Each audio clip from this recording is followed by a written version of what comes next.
বন্যা আক্রান্ত এলাকায় ডিজেল পাঠিয়ে টাওয়ার চালু করার ও বিদ্যুৎ সরবরাহ চালু করার নির্দেশ দিয়েছেন ডক্টর মোহাম্মদ ইউনূস।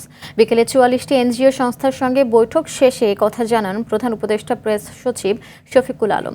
এ সময় তিনি বলেন, বন্যা কবলিত স্থানে ক্ষয়ক্ষতি নিরূপণের পর দাতা সংস্থা ও প্রবাসীদের মাধ্যমে অর্থ সংগ্রহ করে সমন্বিতভাবে কাজ করার বিষয়ে সিদ্ধান্ত নেওয়া হয়েছে। এছাড়াও তরুণদের যে উদ্যোগ, তার সাথে দেশের মানুষ একীভূত হয়ে বন্যার্তদের সাহায্যে এগিয়ে আসার আহ্বান জানিয়েছেন প্রধান উপদেষ্টা ডক্টর মোহাম্মদ ইউনূস।